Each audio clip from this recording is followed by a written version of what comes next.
A second crucial task where marketing analytics supports marketing is in the planning and forecasting phase. James has a budget that he can use to market Snackwall.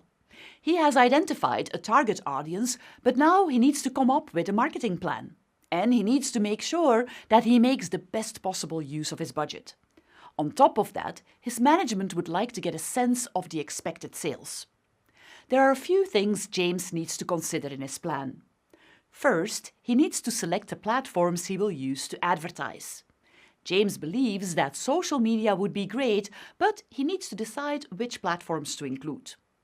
Aaliyah, who runs marketing analytics for DCB Cleaning and the Snackwall product, has access to Comscore data, a database with information about the different online media people use, people's browsing behavior and demographics. Aaliyah shows James how the age group of the focused tech segment he is targeting uses Facebook and LinkedIn a lot, more so than Instagram, for instance. James agrees that these would be good platforms for his ads. Now he needs to decide how much of his money should be spent in each platform. Should it be 50-50? Aaliyah advises against that.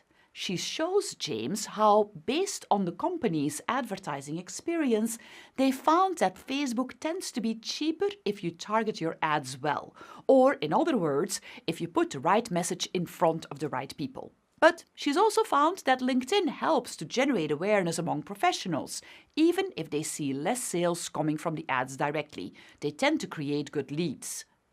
Based on this historical information, Aaliyah has created a formula that she can use to help James divide up his budget.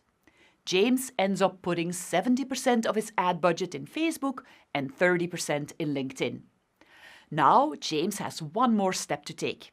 He needs to present his plan to his management, and his boss expects to see a forecast of the sales. Aaliyah suggests that James rely on the historical data they have about the results of the campaigns the company ran for its cleaning services. They both know that this product is different, but since the product is new, this is the best data they have. Aaliyah shows James how she can use the data to predict the number of people that will click on his ads in Facebook and how many of those people will then go on to subscribe to the service. She can do the same for LinkedIn. This sounds simple enough, but in fact, the model Aaliyah uses to forecast is a bit more complex. It also involves factors like the types of ads James is planning to use, how many video ads, single image ads, etc., the time of year when the campaign will run, the people James will target, and so on.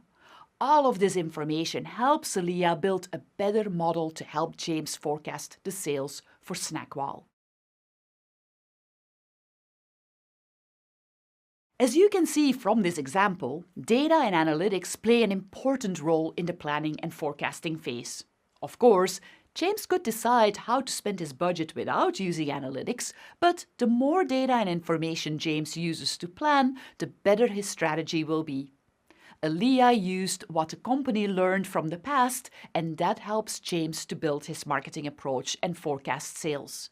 And if you don't have data from the past that can help guide you, marketing analytics will often use data they can purchase, like the Comscore data about browsing behavior we refer to. In any case, using marketing analytics will make your strategy and forecasts better.